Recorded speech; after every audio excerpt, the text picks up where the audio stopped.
that day, when he pulls away, the lights at the gas station are still off. The lights in the back are still off. But when the police arrive to investigate, the light is on. When the police arrive to investigate, the light is on. The light can only be turned on from the inside. I mean, somebody had to be inside that building after the van left to turn that light back on. You can't turn the light back on from the outside. It can only be done on the inside. And you can't get through that door from the outside. You can only do it from the inside. Lights off, lights on. Jessica Heeringa turns that light back on after the van leaves. She turns the light back on. Because the light's supposed to be on. It's a security light. It's supposed to always be on. So when she goes back into the building, after the light is turned back on, the van takes off. She's not in the van. She's in the store when the van leaves. Prosecutor spent almost 2 hours giving you his theory. Let me spend you just only a few more minutes giving you mine. When the van enters the lot, just before closing, by the way, Miss Heeringa sees it too. The motorcycles see it. Why wouldn't she have seen it? She's even closer and it's coming on the lot. There's no one else on the lot, so she sees it coming in too. She would have noticed that it drove around the back of the building. She's right there. She's looking out the front windows. No way does she go to the back of the building, turn the lights off, and open the door with that van sitting there, and she doesn't know who or what it is. Think about that. She's a small woman. She's all by herself. The guy comes in and turns his lights off, goes and parks in the back of the building. Does she turn the light off to go out there and see what he wants? Of course not. Not unless she already knows what he wants. And what she wants, my expectation, my consideration, what she wants is her brown extracurricular, heroin. You see, when you're buying heroin and you're selling heroin, you don't want everyone to be able to see what you're doing. So you turn the lights off. You go around the back. You turn your headlights off, so it's nice and dark and nice and secure, and nobody can see what you're doing. Once the deal is done, she goes back inside. The van leaves. She turns the lights back on. She's the only one who could. There's no one else in the building. The lights weren't malfunctioning that night because they were on when the police got there. The lights worked, so why were they off and why were they on? Because there was something else going on behind that building that Miss Heeringa knew was going on. Why would she open the door otherwise?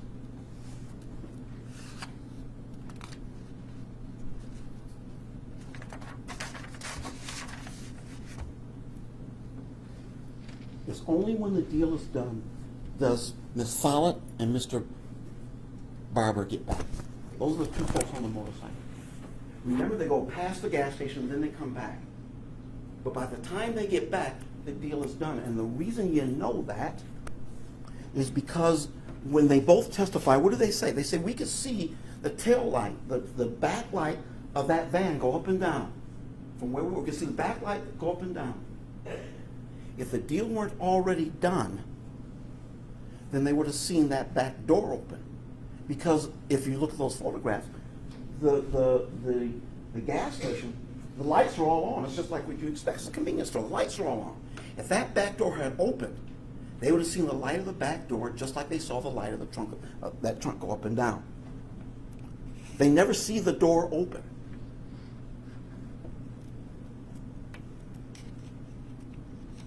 By the time Miss Follett and Mr. Barber gets there, it's still dark. The van leaves. They follow the van. The light gets turned back on because that's where Miss Heeringa is.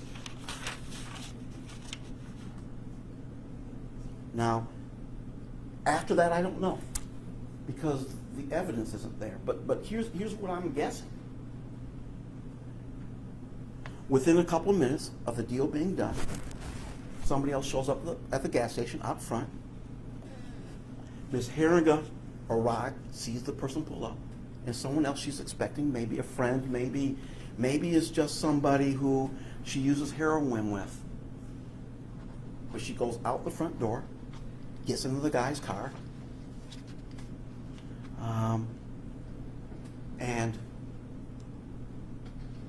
she injects herself with heroin. Now, she's only going to be gone a minute. It isn't her expectation to go out there and leave out there. Her expectation, she's going to get in that car, she's going to get what she needs, and she's going to come back in. That's why she leaves her purse inside and the money sitting out inside. There's nobody in the store, and she's just going to be gone a minute. She'll come back, she'll finish up. She's got the edge off, she's got that craving gone. Now she can go home. But something goes wrong. Something goes wrong. She probably also doesn't want to take her purse, because just because you do drugs with somebody doesn't mean you're your friends, and it doesn't mean you can trust them. So she leaves her purse inside. She leaves the money inside. She doesn't want this guy, whoever he is, to take from her. She's 105 pounds. Skinny. How much would it take for a person that small to OD on drugs? Maybe when she ODs, the guy panics, he takes off. Maybe he tries to get her some help, and he can't. Maybe she passes. But you know what? No one's looking for him. And there is no video. And the police are off chasing the van. He disposes of the body. He goes about his business. It's also possible that she just left. You'll have her diary. We've entered in the evidence. We're going to give it to you. I'm going to read some passages I think are appropriate. And you'll have a chance to look at her diary.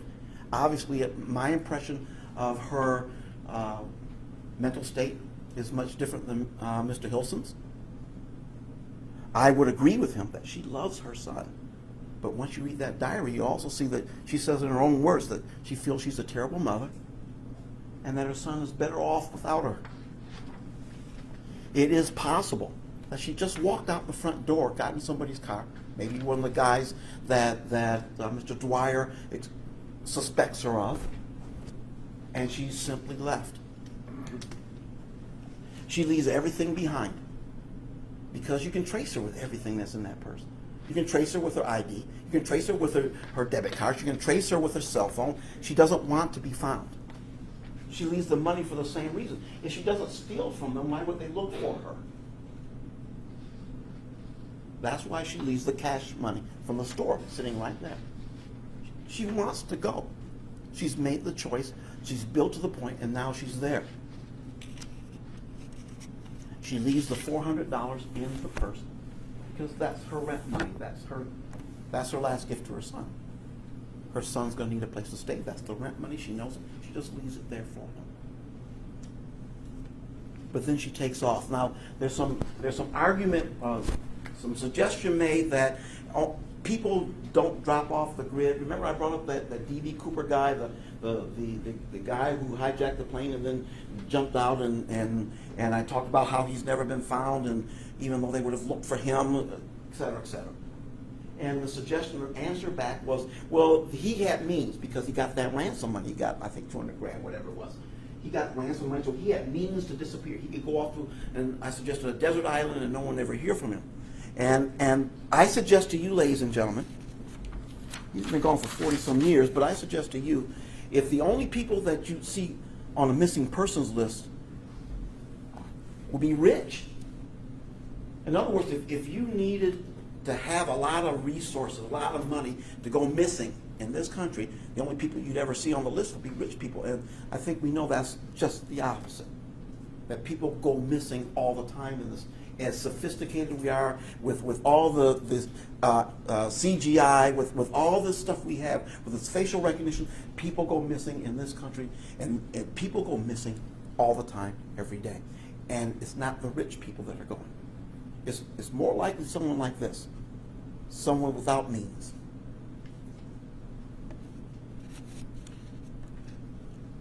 And quite frankly, he'd know that. The detective would know that. He's from the Secret Service. He talked about counterfeits, and counterfeits not just money, it's counterfeit IDs, it's counterfeit, it's fake stuff. So he knows better than most of us here what that stuff is available out in society if you can get to it.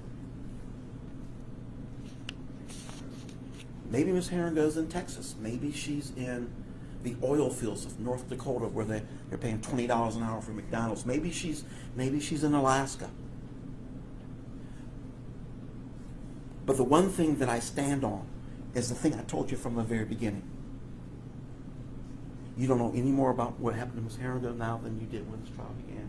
You don't know. Lights on, lights off. When that van pulled away, Ms. Heeringa was in the store, turning the lights back on. Having said that, I do want to discuss some of the arguments that my esteemed colleague has made to you in terms of how he thinks this thing unfolds. Clearly, we have a different vision, don't we? He mentions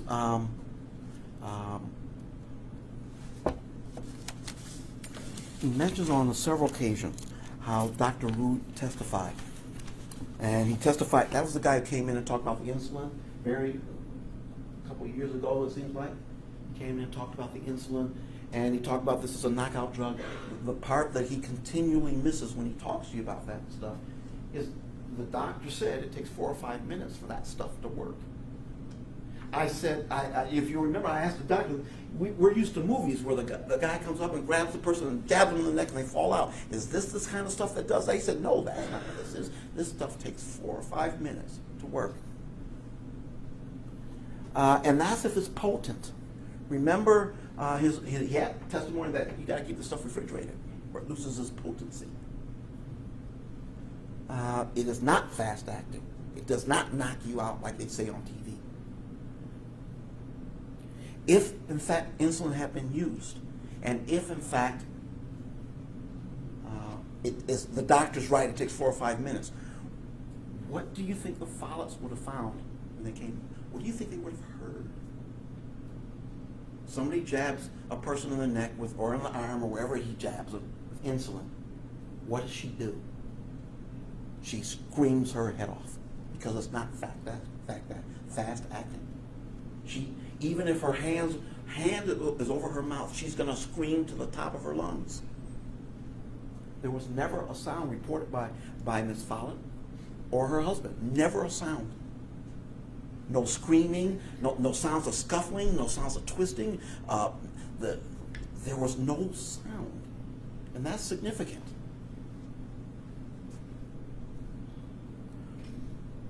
If she's, one of the things Mr. Hilson, I think it's a legend, I'm not going to put words in his mouth, he'll tell you what he thinks, is that when that hood came down and popped back up, that it was Miss Heeringa in the back of that van, maybe pushing it back up or kicking it back up. But again, he has the same problem.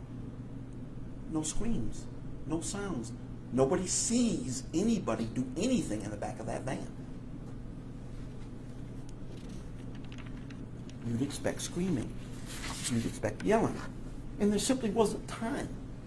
If you think about it, it only took a couple of minutes for Ms. Follett to get back and get into position. There wasn't time for the insulin to act. There wasn't time for a struggle without being observed. There wasn't time to bind a person, to tie a person up. They came right back. And if there wasn't a struggle, and if Miss Heeringa turned off the security light and walked out in the dark, how would she have known? How would she have known? She didn't know the van was there. She simply turned off the lights and walked out into the dark. Are we just to believe that's a coincidence of timing? The guy just got lucky and she just happened to walk out at that very moment, and that was how this happened? Or no, she knew he was there. She knew who he was. The second theory is that my client clubbed Miss Heeringa with a gun. That it left blood and batteries in the battery cover. He has certain problems with that theory, though, doesn't he? Reenact it in your mind. You club somebody, she falls down, you open the trunk, and then what do? You've got to bend down and scoop her up. You've got to place her in the trunk. And then when you comes down, then she kicks it up, and then you put it down again. A couple of problems with that, isn't there? Once that door opens, Miss Follett sees him and sees what he's doing. She never once mentioned that he bent over, lifted anything, loaded anything, looked like he was putting anything away, that anybody looked like they were struggling or pushing back against him. And if she's able to kick over the truck, that means she's still struggling. So he's got a problem in that you don't see what you'd expect to see if what he's telling you is the accurate way things happen. There was no struggle. And then again, who goes back in the building and turns on the light again? And there's a bigger problem, isn't there? One of the things we agree on, Mr. Hills and I agree on, there was an eyewitness. There was an eyewitness. Miss Follett sees this. That's not circumstantial, folks. That's direct. That's direct evidence. She sees what's going on. She sees a big guy. She doesn't say a fat guy. She sees a big guy. A 6-footer. A guy whose head she sees over the top of the van. This guy is clean shaven. He's got long hair, not hair that gets cut every 3 weeks. She's looking right at him. The guy drives by her and her headlight shines right into his face and she sees him. She sees the orange shirt. She sees this guy. And Miss Follett is not like me. Miss Follett remembers faces and remembers names apparently because she knows, she testified. I remember all of my usual customers, my regular customers, I remember them. Okay? And Miss Follett has seen Mr. Willis 3 times. She's seen him at the preliminary examination when he was still fat. She's seen him at the first trial, and she's seen him at this trial. And you know what happened? What do you remember what didn't happen? Remember how Mr. Hilson would say, and did you see the guy that you saw that night sitting out here in the courtroom? And they went over there. Miss Follett has never said, I see him, and that's the guy.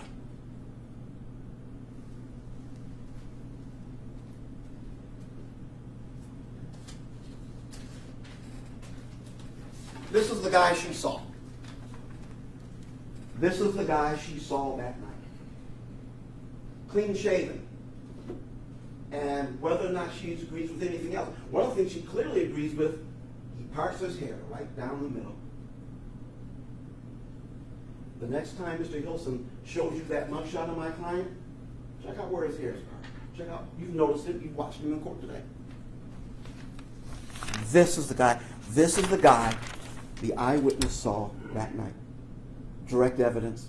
This is the heroin guy.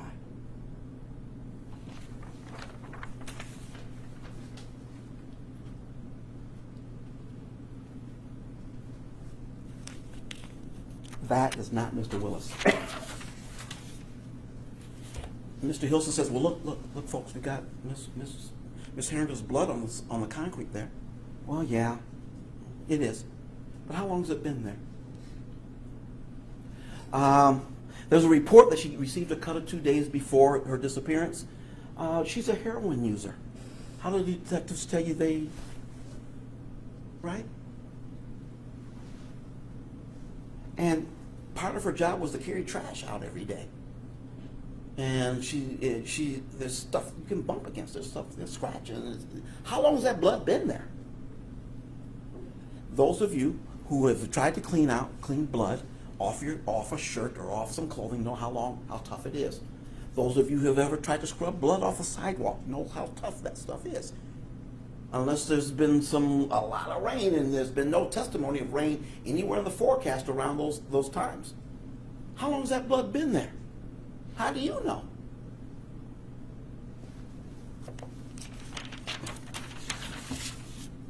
There's also a battery case and some batteries from a Saturday night special. When the prosecutor, when Mr. Hilson, when they're sure something is 655 quadrillion billions to one, that the example I gave their expert had 28 zeros behind it. The battery case, 36. That means they don't know. That means it could be anybody. That means it could be anybody. They have no idea. it might be DNA material, but they can't identify that stuff. Even their own statements say it's uninformative. What does that mean? You know what it means. They don't know whose it is, which is kind of weird. But we'll talk about that in a moment. If there are 36,000 silver vans in the area, how many guns are there like that one? Cheap Saturday night special. How many guns like that are there out there? How many gun dealerships are there in this county? How many people are coming from other places with that particular gun? How long was that battery case out there?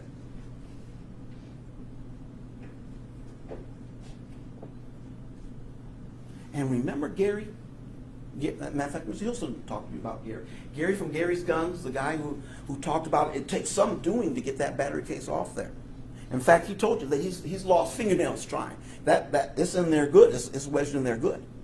And the point I'm trying to make is, if someone were to hit another person with that gun, with that 22, then they're going to hit them with the bottom of the gun, right? Or they're going to turn the gun around and hit them with the top of the gun. Because the battery casing is on there so securely, my expectation is if you hit them with the bottom of the gun, the battery case is going to stay on there. The battery's not going to come off. The top's not going to come off. It'll stay intact. So what had to happen, if Mr. Hilson's correct, the guy had to turn the gun around and hit Ms. Heeringa with the top of the gun, and that's what jarred the battery case loose. Where's the blood on the battery case? Where is the hair? Where's the makeup? Where is any DNA from Ms. Heeringa on that battery case? I submit to you, if Mr. Hilson is correct, right? He hit her on the head, she's bleeding, and the guy runs away. That means he doesn't have time to clean the battery case off. That means it just sat there and it had all that evidence right on top of it. Ms. Heeringa's DNA is not anywhere on that. It's not even 36.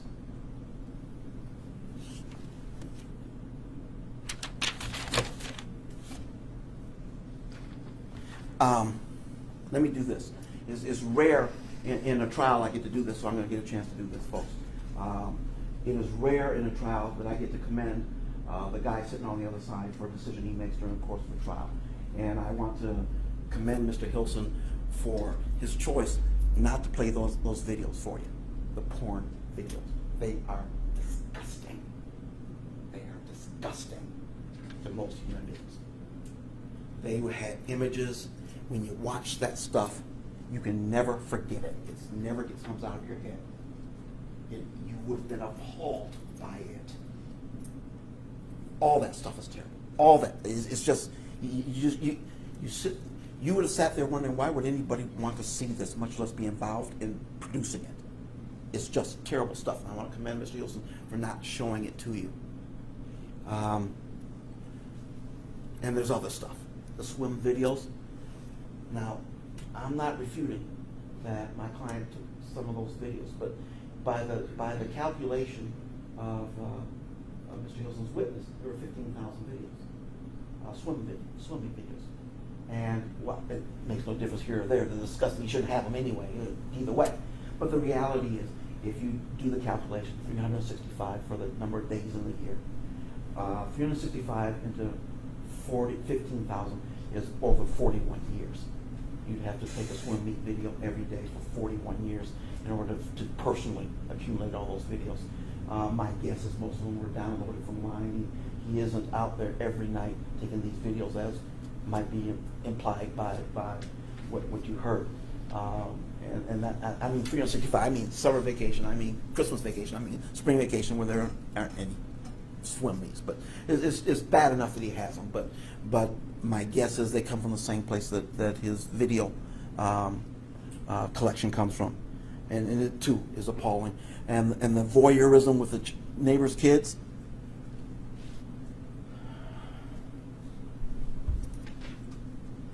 The sex toys, not to mention Rebecca Bletch.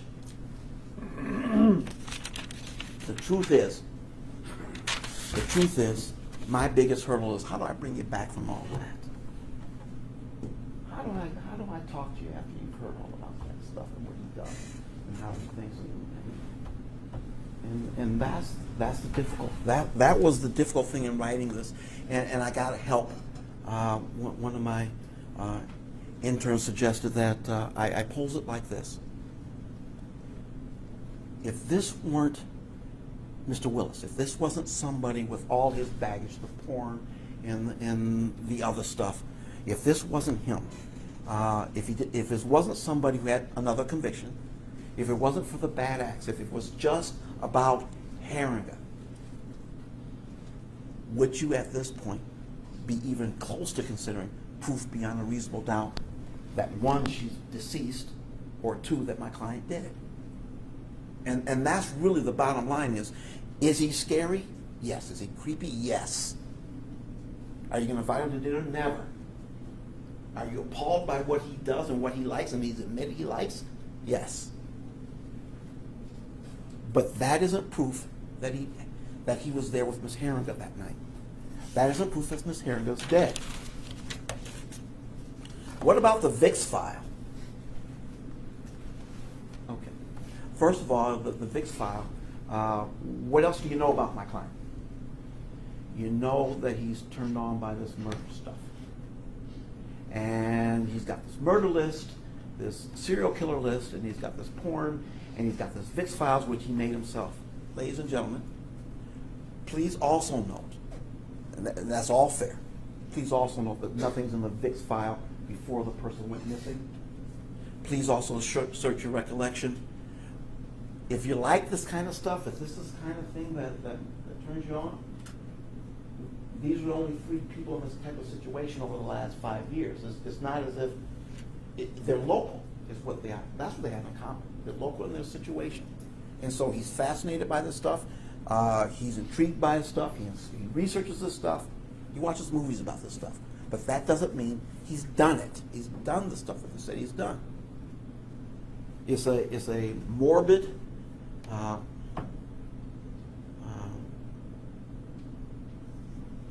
I don't think I need to describe it for you. You know what it is. But it's not proof that he's acting in accordance with it. Just as if you go to a superhero movie doesn't mean that you're going to put a cape on. Just as if you go to an action movie doesn't mean you're going to become a spy. It means that that's his interest. As morbid as it is, but it doesn't mean that he's acted with Miss Heeringa in compliance with that interest.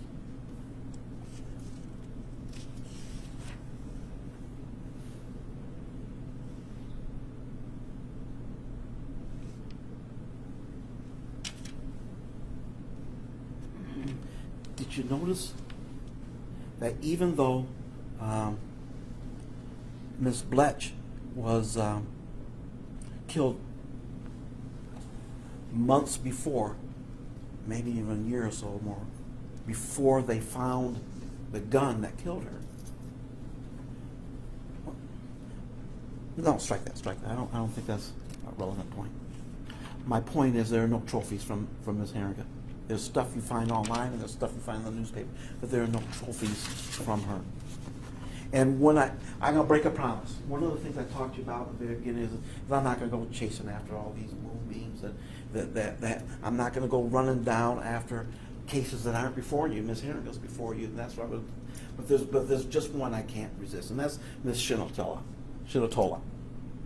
According to her, on a day when she was working, Mr. Willis came to her house, went directly to her clothes closet, and stole her panties and her gun.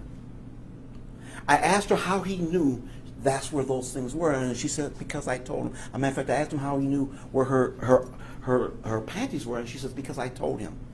Now, ladies, I'm going to ask you questions. It's rhetorical. You're not supposed to answer. It's rhetorical for those ladies in here who work outside the home, and for those ladies in here who work with men outside the home. How many of those men that you work with have you told where you keep your dirty panties? Fellas, same thing, rhetorical. Your wife has a gun, you have a gun. Are they going to be the same, or is it more likely that your gun is going to be bigger, heavier, more powerful? Well, hypothetically speaking, if you're going to break into somebody's house and steal their guns,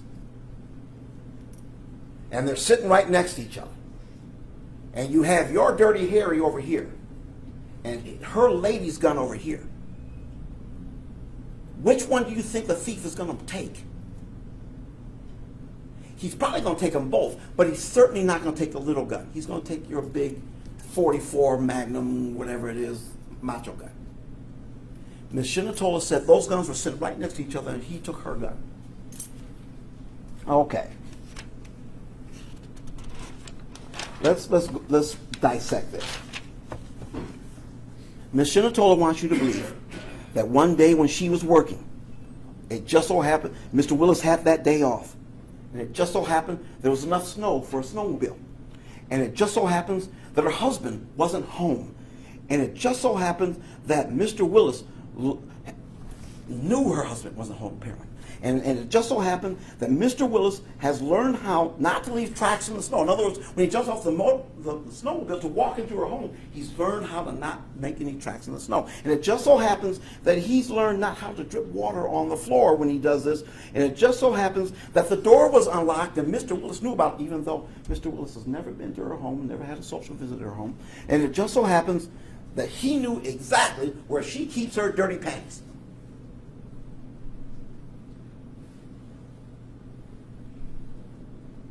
I didn't ask her how Mr. Willis knows about that tattoo that she has where the sun doesn't shine. Here's what really happened. She either gave the gun or sold the gun to Mr. Willis. And the panties she gave to him because he asked her for them. And when the cops arrive and inform her, by the way, ma'am, the gun that's registered to you is a murder weapon. So how did this guy get it? He must have stole it, officer. Because she's not a lawyer. She doesn't know if she's in trouble. She doesn't know if this gun, if her giving this gun to this guy gets her in trouble. She's not a licensed gun dealer. She's not licensed to buy or sell guns. She doesn't know. What she knows is she in trouble if she says she sold it to him? So naturally, of course she says, he stole it. He must have come in and went straight to my clothes hamper and knew where all my dirty clothes were, and that must be it also. And left the big dirty hairy gun sitting there, by the way. But I digress. Even if you believe he stole the gun, what does that got to do with Jessica Heeringa? Part of what it's got to do is just to dirty him up. You understand that, correct? Part of what's going on here is piling on. This bad act, bad act, bad act, bad act, bad act. Heeringa's over here. But by the time you get all those bad acts, you really don't like this guy. And that's part of what's being done. I'm on my last lap here. I've got a couple more things before I get to my last lap, and then I'll almost be done here. You notice when they talk about those, they show those ping telephones, and he was in this quadrant, and he was this quadrant, and his grandpa's house is in that quadrant too, and look at this time, it was this quadrant, and his grandpa's house is in that. You remember all that, all those slides they showed you with those pie charts that look like pizzas, and you remember all that? Did they ever show you one time the phone went off when he was at the Exxon gas station? Am I the only one who didn't know that if you turn your phones off, they can't trace you? Apparently that's common knowledge. I didn't. Well, good.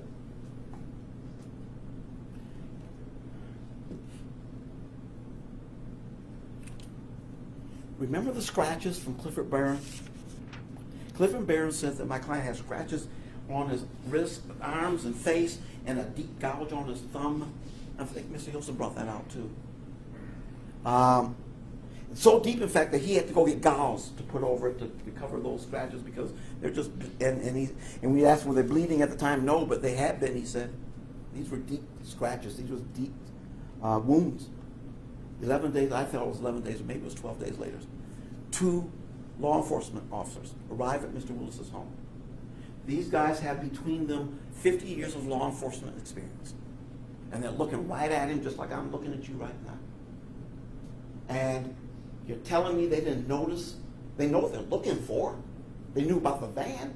So they know they're looking for. They're looking for not only the van, but the indications of a struggle. So they look right at this guy, and they none of them put it in their reports, and none of them testified to noticing any scratches, any bandages, or anything on the face, anything on the arms.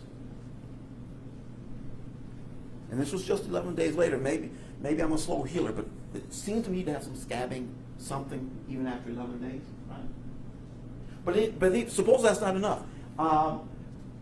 Miss Bishop, my client's ex-wife, she says she's living with the guy at that time, and she sees the guy, and she doesn't see any. She sees scratches on his back, scratches on his leg, places where he'd be wearing clothes, and no one would notice unless they were intimate with him. Okay. She didn't see any scratches on the hand. The day after, the next day, the day after that, she didn't see any scratches. She didn't see scratches on his face. Yes, they were living separate lives, but ladies and gentlemen, when she said, when she was asked, "Do you recognize this computer?" And she said, "Yes, it's in our bedroom." They're sharing the same bedroom. No matter if they're strange, they're sharing the same bedroom. Yes, it's in our bedroom. If he'd have come in all scratched up, and as they said, she would have noticed. She didn't notice anything like what Mr. Barron described. Here's what I'm suggesting. I don't think Mr. Barron's lying. I think Mr. Barron, this happened 5 years ago, and he's simply confused about the dates. Remember, they kept having these commemorations. They kept having these vigils for find Jessica Heeringa, right? And when would they most likely have a vigil? Well, they probably had it on the anniversary of her disappearance. And what's the anniversary of disappearance? The day after his wedding anniversary. So every year, they start having these vigils. The press starts covering it. It starts appearing on the news again. People start talking about it. It's the day after his anniversary. And what my guess is, the man's not lying. He's just got the year mixed up.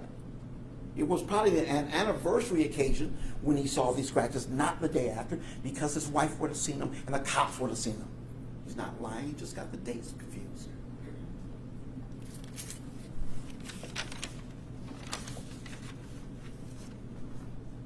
My client works third shift.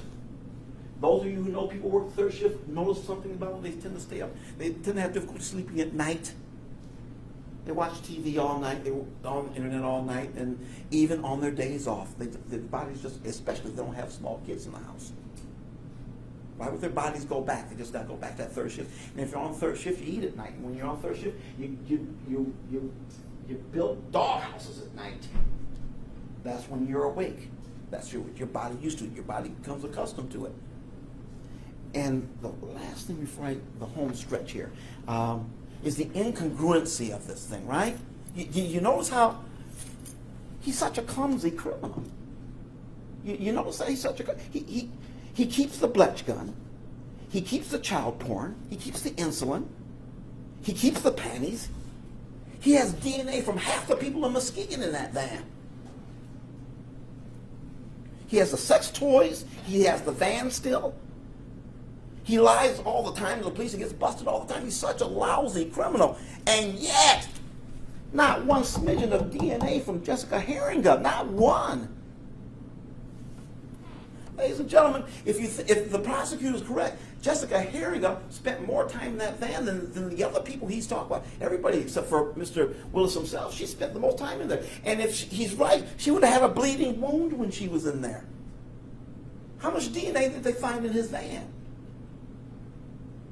Not of hers. How much DNA did they find at Grandpa's house? None of hers. There was all these other folks, and yet she is conspicuously absent in finding. Is he that good?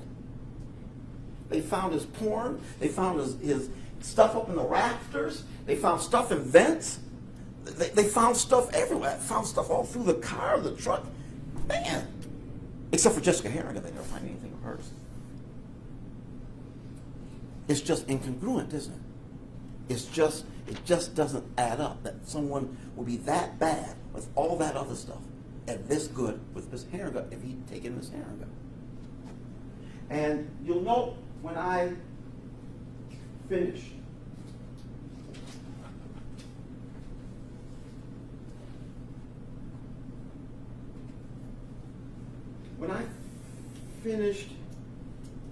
my case, I didn't put any witnesses on. That's because The witness I want to put on for you is Miss Heeringa. That journal, you'll all get copies of it as admitted evidence. We've got 12 copies, enough for everybody. What I ask you to do is, let's take a couple minutes. I've looked through it, and there are a couple sections that I want you to pay particular attention to. And I'm just, it'll take a couple minutes, but I think they're important. Page 34 of the journal. Another day in paradise. Just let me sleep through it. Stay in bed with blankets and pillows and darkness. Wake me when my son is happy and his daughter isn't here. Wake me when the crooked bitch that straightened out and has straightened out and leaves peace be.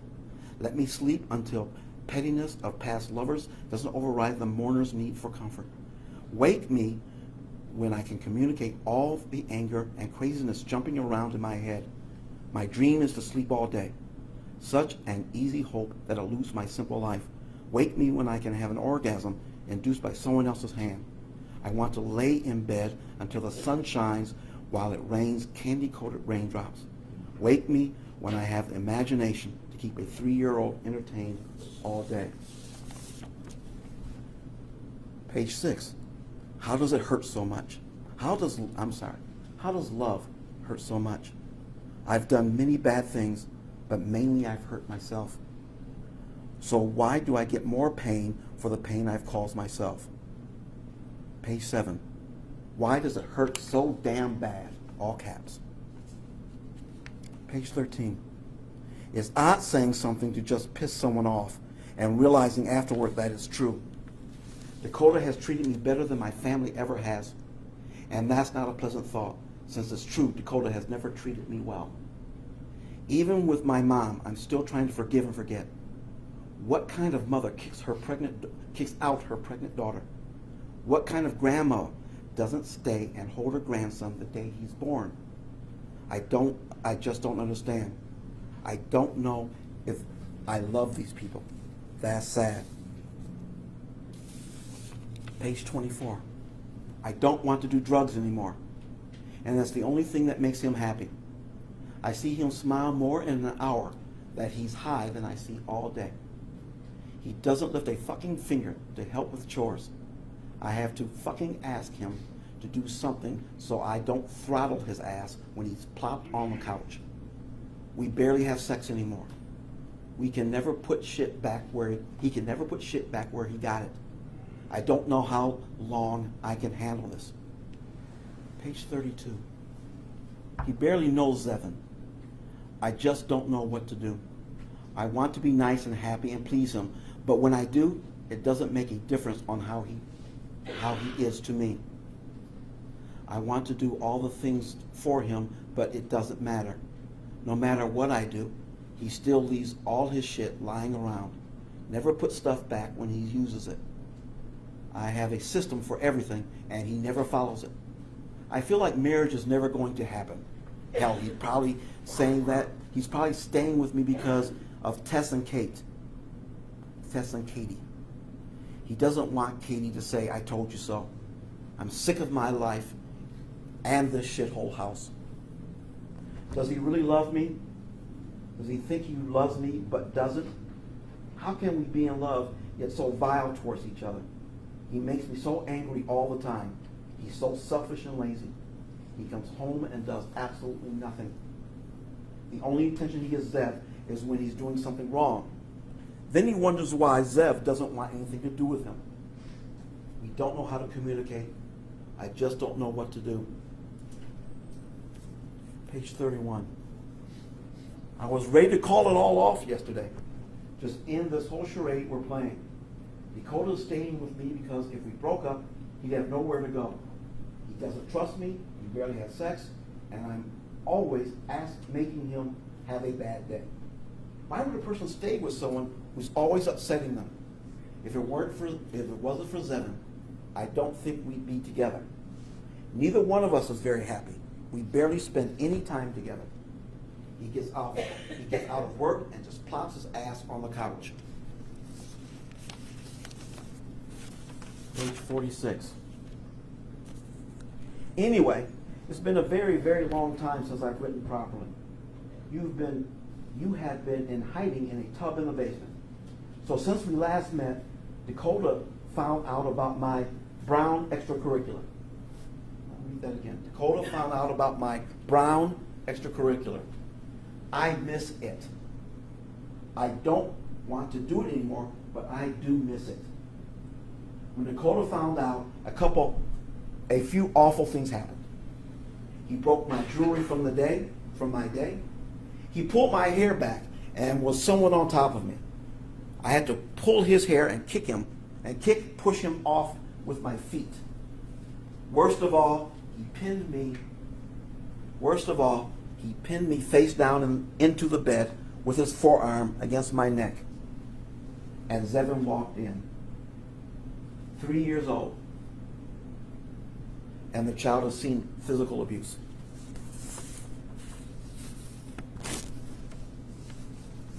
Page 35. Days are longer and hotter, and my imagination is getting shorter and colder. My sex drive is getting higher and higher, with only my fingers for interaction. And fingers can't climb very high. Can I spend the rest of my life with someone who has such an uncontrollable temper? Can I allow Zevin to grow up witnessing all that anger? I don't want Zev to lose it like his father. He already has a temper problem. Then he sees us acting like damn cavemen. I'm just feeling so lost. I feel like I was right all along in not wanting kids. I think too often about wishing I wasn't a mother. I wouldn't take anything back. Zev is my world. I just feel like he deserves better parents than the ones he has. I feel like I'm never going to be able to give him the good life. When he gets bigger, am I going to be able to afford extracurriculars? Is he going to be the kid that never has cool stuff, up-to-date stuff? Dakota probably doesn't think about any of it. Shit. I'm not sure he has a deep thought process at all. Can I marry someone who just simply doesn't think or remember to try? Why do I love him? Is this the best choice for my son and I? Time will tell. And then finally from the journal, page 8. The thing I love the most, I hurt the most. I put in harm's way the most. I've angrily covered his mouth. I've angrily shook it. I've hurt the most innocent thing in the world with my selfishness and greed and hatred and confusion. I need to let him go, or I will hold him back. I will make him cry and abuse him just like my mother did me. I won't mean to. My emotions just, and the next part is illegible. I couldn't read it. I never wanted this. I've always, and against illegible, stop, but I can't. I have no self-control. And it's illegible. And then in all capital letters, better off without me. Ladies and gentlemen, please base your verdict on the evidence.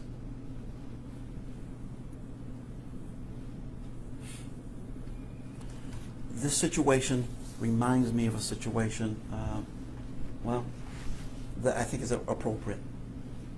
Back in World War II, there was a guy named General MacArthur, and he addressed Congress. And at the Congress, there's this famous line, old soldiers never die, they just fade away. And having read that speech, to me that's not the best line of the speech. To me there's a better one. And it goes something like, I'm an old soldier who did his duty as God gave me the light to see that duty. That's a much better line.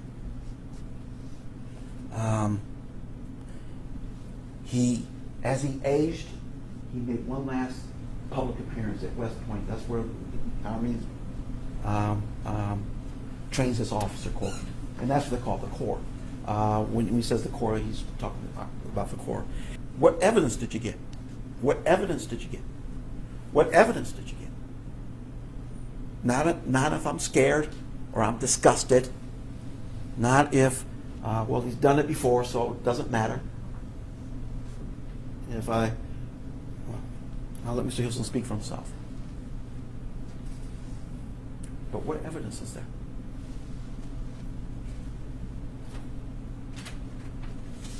Beyond a reasonable doubt? This is who she saw. Beyond a reasonable doubt? No, I don't think so. My client is guilty of a lot of things, and he